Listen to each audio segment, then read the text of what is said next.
ناي علت 4 ميازيا كلتشان إسران 4 حدشت علتاو زينات سبورت يل هابتاب أب عقبة يقربك نخل النتبتات كي أكبا أيدك إسني ولومون بزيكا داويت يمانا أسر زحست قدر ما ينبرن داويت يمانا نزغ سراب جمالك كمالس كبد سعري ككايد وعلو سلام كما يتوعلو زخبركم تخطتلتي سينما سمرة انكو عنا بزا channel بسلام متصخم لومون كموترو زينات سبورت حزنا لكم مزينا لنا أقدمنا كن لايك سبسكرايب شير كومنت داغبركم كسامو وداتا كتكاتاتلو بخبرنا عدم سناي مكتتال لومي قدام على 6 ميازيا 2024 زور مرسين تركي بناي سالساي مدرخ بدايت وددري قصيل وعلو ابز علتكا تقدادمتي 137.5 كيلومتر عقب زبزحو صرغيا شفينو مالو زا مدرخ ناي غزي بچاماليا قالسي موداتا كتغبرلو زتجمتت مدرخ يانيرا بفلاين داويت يمانه أقداسيت مدرخ يانيرا داويت يمانه اب قداميت مدرخ ونان بچان كطاليان مالاتات كوينيو زازيمو انتخونه ابني عربي كلا مدرخ وددرو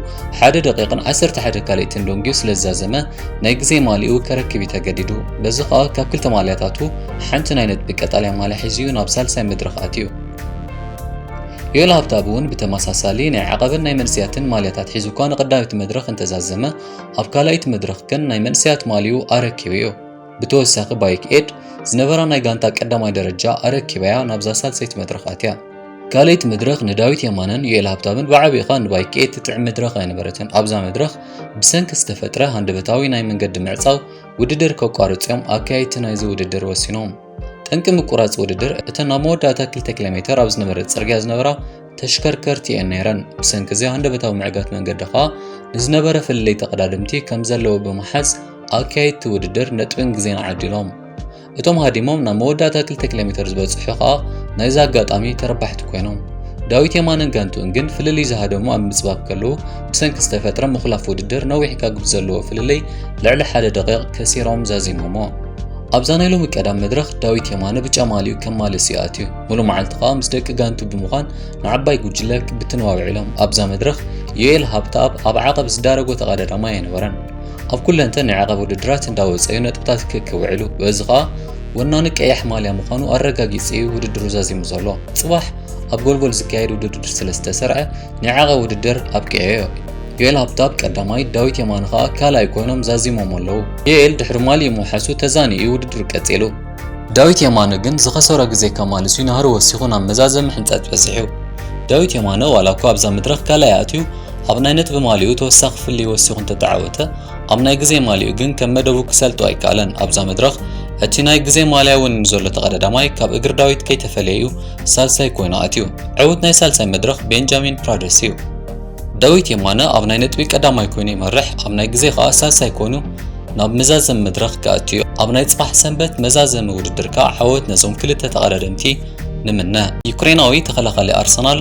ኣሌክሳንደር ዚቼንኮ ኣብ ኩናት ዘላ ሃገሩ ናብ ሰራዊት ናይ ክትጻውዕት እንተቕሪባትሉ ብዘይ ቅድመ ኩናት ክኸትት ምዃኑ ገሊጹ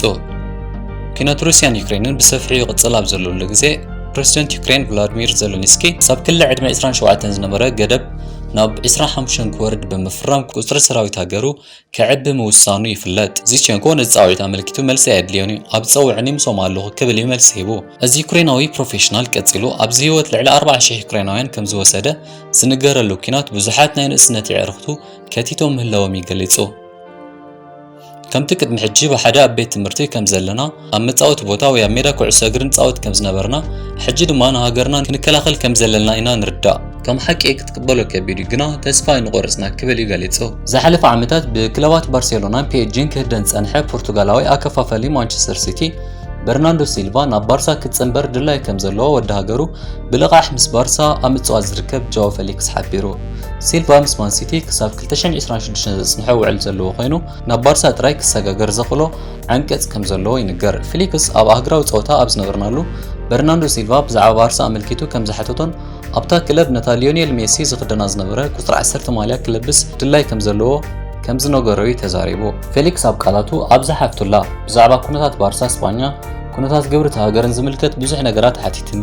ኩሉ ነገር ጸገም ከም ዘይብሉን ክመጽእ ከም ዝኽእልን ድማ ሓቢረዮ ኣብዚ ጃኦ ካንሴሎ እውን ኣሎ ስለዚ ብዘይ ወዓል ሕደር ክመጽእ ይኽእል እዩ ኣነ ዳይሬክተር ክለብ ባርሳ እንተዝኸውን ንሲልቫ ብዘይ ቅድመ ኩነት መፈረም ክወክብል ድላይ ሲልቫ ናብ ባርሳ ብጋደ ሓቢሩ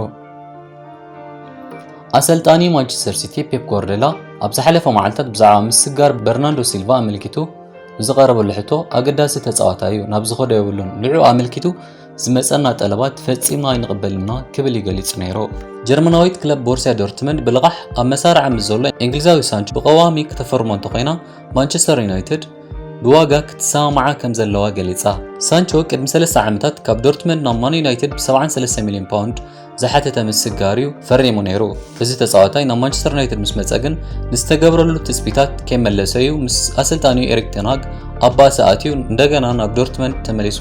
ኣብ ምጽዋት ዝርከብ። ማንቸስተር ዩናይትድ ካብ ምስጋር ናይዚ ናይ ኦልድ ትራፎርድ ሕልሙ ዝተቆጽየ መንእሰይ ጎደሎ 40 ሚልዮን ፓውንድ ክትቅበል ድላይ የብላን። በኣንጻሩ ዶርትመንድ እዚ መጠን ክፍሊት ኣዝዩ ብዙሕ ምዃኑ እያ ትገልጽ። ብማረምቲ ነዚ ዓመተ ስፖርት ካብ ፀወታ ክርሕቕ ዝተባሃለ ሓላዊ ውልዳት ሪያል ማድሪድ ኮርቶዋ ካብ ዝተገመቶ መጠን ግዜ ኣቐዲሙ ብምሕዋዩ ኣብዚ ዓመተ ስፖርት ኣብ ዝካየድ ፀወታታት ናይ ምርካብ ልዑል ተኽእሎ ከም ዘለዎ ሓካይን ክለቡ ገሊፆም። ኣብ ምጅማር እዚ ዓመተ ስፖርት ብዘጋጠሙ ማረምቲ ንዓመት ሙሉእ ካብ ፀወታ ክርሕቕ ዝተገመተ ኮርቶዋን ሪያል ማድሪድ ኣብ ዘይተደልዮ ዕድጊ ሓላዊ ውልዳት ቸልሲ ኬፓ ከእትዋ ከሎ ድሒሩ ዩክሬናዊ መንእሰይ ሓላዊ ውልዳት ክለብ ኣንድሬ ሉሊን ካብ ትጽቢት ወጻኢ ንኬፓ ኣውዲቑ ቀዳማይ ተመራጺ ሓላዊ ውልዳት ዛ ክለብ ክኸውን ክኢሉ እዩ። ሎሚ ኣብ ዝተኻየደ ልምምድ ተጻወቲ እስጳኛዊት ክለብ ባርሴሎና ፍራንክ ዲዮንግን ፔድሮን ክሪስተንሰንን ገለ ክፋል ልምምድ ክለቦም ክሳተፉ ከለዉ ሓካይም ክለብ ባርሳውን ንኣሰልጣን ጃቪ ሄርናንደስ ፍራንክ ዲዮንግን ክሪስተንሰንን መርመራ ኣካላዊ ብቕዓት ከም ዝሓለፉ ነጊሮም ኣለዉ። በዚ መሰረት እዞም ተጻወቲ ኣብ ዝቕጽል ግጥም ኣንጻር ፒኤስጂ ክስለፉ ድልዋት እዮም። ፔድሮ ግን ነዚ ናይ ኣካላዊ ብቕዓት ልምምድ ብዘይምስጋሩ ኣብ ፀወታ ምስላፉ ኣጠራጣሪ እዩ። ድሕሪ ብክሲ ፀወታዊ ዓመፅ ካብ ዝተፈረደ ማእሰርቲ ብዋሕስ ወፂኡ ዝርከብ ዳኒ ኣልቨስ ካብ ቤት ማእሰርቲ ድሕሪ ምውፅኡ ንፈለማ ግዜ ቃሉ ሂቦ። ብፀወታዊ ዓመፅ ድሕሪ ምክሳሱ ገበኛ ኮይኑ ብምርካቡ 4 ዓመትን ፈረቓን ማእሰርቲ ዝተበየነሉ ዳኒ ኣልቨስ ብናይ 1 ሚልዮን ዩሮ ዋሕስ ካብ ማእሰርቲ ከም ዝተለቐቐ ይፍለጥ። ኣልቨስ ብስጳኛዊት ጋዜጣ ኤል ፔርዲኮ ዝቐረበሉ ሕቶታት ኣብ ዝመለሰሉ ወትሪ ዓርቢ ናብ ቤት ፍርዲ ከይዱ ህላውነቱ የረጋግጽ ከም ዘሎ የገሊጹ። ኣልቨስ ብዛዕባ ቤት ማእሰርቲ ዘሕለፈን 14 ኣዋርሕ ኣብ ዝተሓተተሉ ድማ ኣብ ዝኸድኩ ከይደ ክለምዶ እየ ምክንያቱ ከም ዝመስለኒ ቦታ ዘይኮነን ሰብ ዝገብሮ ሰብ ይን ቦታ ዝገብሮ ክብል ህልውን